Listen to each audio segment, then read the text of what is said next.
It was laid in the yard of Jonathan Led. Oh, roll, Alabama, roll. It was laid in the yard of Jonathan Led. Roll, Alabama, roll. It was laid in the town of Backen. Oh, roll, Alabama, roll. When the Alabama's hill was laid, roll, Alabama, roll. It was laid in the yard of Jonathan Led. Oh, roll, Alabama, roll. It was laid in the yard of Jonathan Led. Roll, Alabama, roll. It was laid in the town of Birkenhead. Oh, roll, Alabama, roll. To Merseyside she sailed then. Roll, Alabama, roll. And to the north when the guns and men. Oh, roll, Alabama, roll. From Merseyside she sailed north. Roll, Alabama, roll. To destroy the commerce of the north. Oh, roll, Alabama, roll. To Sherwood she sailed one day. Roll, Alabama, roll. To collect the dues in prize money. Oh, roll, Alabama, roll. There was many who sailors saw it done. Roll, Alabama, roll. When the chaos Susie's always good. Oh, roll, Alabama, roll. As she up from the ball with Canada Day. Roll, Alabama, roll. When the Alabama's bows away.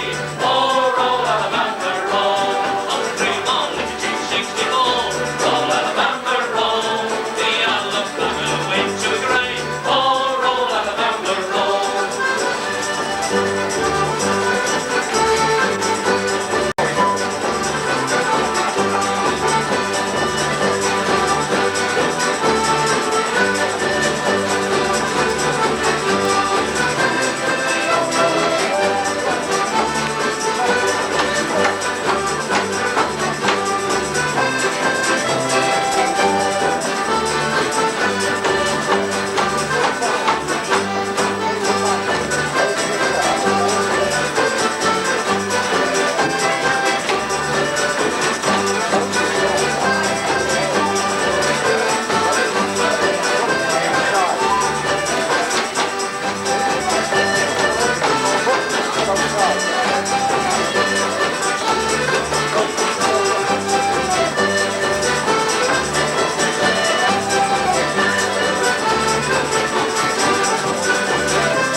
So if you're looking for fine bridges, then on Seaside we've got to show what local engineers and labourers can do. There's one that lifts a stretcher road all out of Shipping's Way, and the other shuffles back and forth 100 times a day.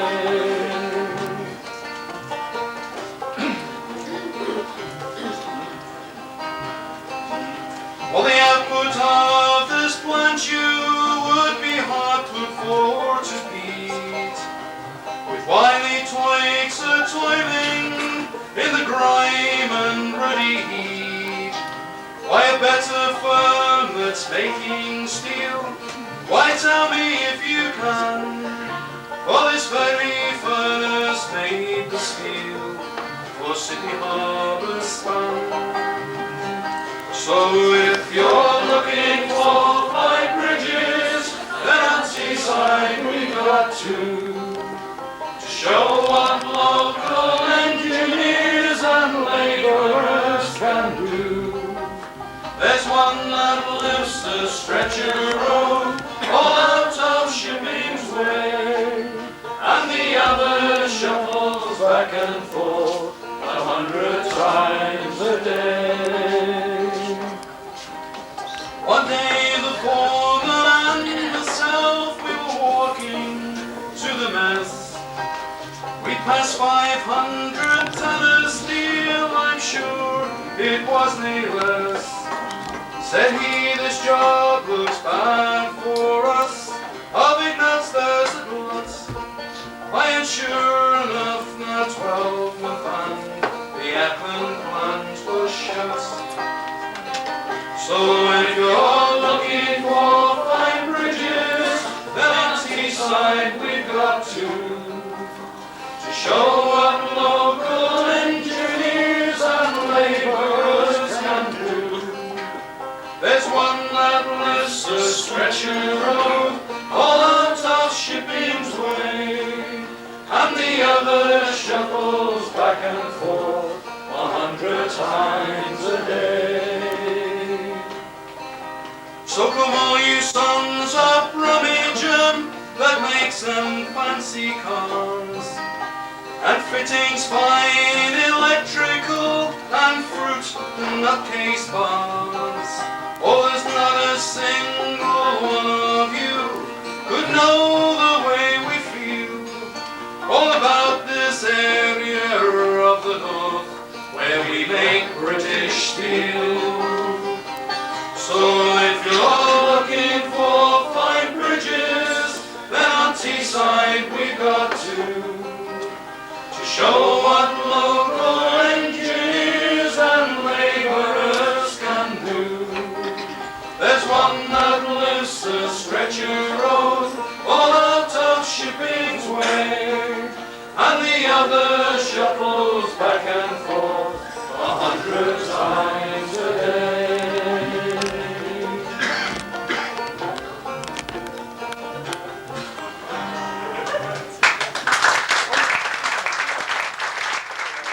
Another night not sleeping.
Nellie, especially for the couple who come all the way from Norfolk, so Hadley, Norfolk, they're very proud to dirty ditties, so I don't know.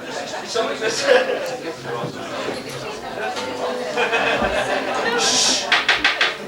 Silence! Gasman, Coleman, Waterford, or Plum, Men's then tell.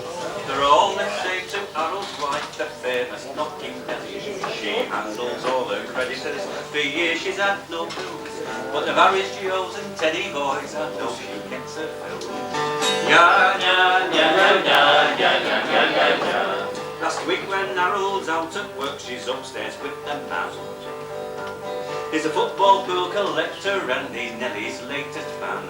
She's got his vest and trousers off, she's asking him for more. But then she hears her husband here come walking in the door. Na, na, na, na, na, na, na, na. She opens her lover at wardrobe door and then she shouts all crumbs for hanging out the wardrobe door with the pool collector's plums. Then Harold he comes up the stairs and says, now hello dear, the boss give me the day off work. What's these dangling here? Well, Nellie's seen this once before and a very good tale she tells. I've just been out shopping and I bought these couple of bells. But they're not of the ringing kind, in fact they're just a joke. So Harold lifts his finger up and he gives them bells a poke. Now Harold keeps on poking and agrees those bells are dead. And bloke inside the wardrobe's going a fully shade of red. And Harold he said, Harold is dead. Harold is dead. If he claps, Harold if he claps them with his hammer. Nellie's sitting on the bed, can hardly raise a stammer. Now Harold claps them once and twice, but still those bells don't ring. And he raises up his hammer just to have his final swing. He swore to make those bells go ding, by George he wasn't wrong. But bloke inside the wardrobe shouts, Christ's sake, ding ding dong.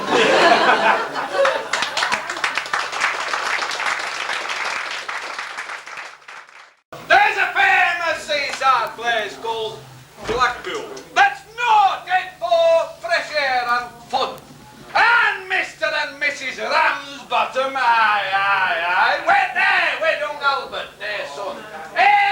Grand little lad were young Albert, all dressed in his best, quite a swell, with his stick with its horses and handle, the finest that Woolworths could sell. They didn't think much to the ocean, the waves they was fiddling and small. There was no wrecks and nobody drowned, in fact, nothing to laugh at all. So, seeking for further amusement, they paid and went into the zoo, where there lions and tigers and camels, and all ale and sandwiches too. There was this one big lion called Wallace. His nose was all covered in scars, and he lay in somnolent posture, which side of his face upon bars. Now Albert had heard about lions, how they was ferocious and wild, and to see Wallace lying so peaceful, well, didn't seem right to the child. So straightway the brave little fella, not showing a morsel of fear, took his stick with its horse's head handle and poked it in Wallace's ear. You could see the lion didn't like it, for giving a kind of a roll, he pulled Albert inside the cage with him and swallowed the little lad whole. Then Pa, who had seen the occurrence and didn't know what to do next, said, Mother, a lion's ate Albert, and Mother said, I am vexed. Then Mr. and Mrs. Ramsbottom, quite rightly, when all's said and done, complained to the animal keeper that a lion had eaten their son. The keeper were quite nice about it. He said, what a nasty mishap. Are you sure it's your son is eaten? Pa said, am I sure? Here's his cap. The manager had to be sent for. He came and he said, what's to do? Pa said, young lion's ate Albert and him in his Sunday clothes too. Said Ma, right, young fella. I think it's a shame and a sin for a lion to go and eat Albert and after we've paid to come in. The manager wanted no trouble. He took out his purse right away, saying, how much to settle the matter? Pa said, what do you usually pay? But Mother had turned a bit awkward when she thought where her Albert had gone. She said, no, someone's got to be summoned, so that was decided upon. And off they went to the police station in front of the magistrate chap. And they told him what had happened to Albert and proved it by showing his cap. The magistrate gave his opinion that no one was really to blame. And he said that he hoped the Ramsbottoms would have further sons to their name. At that, Mother turned proper blazing. And thank you, sir, kindly, says she. What? Waste all our lives raising children to feed ruddy lions? Not me.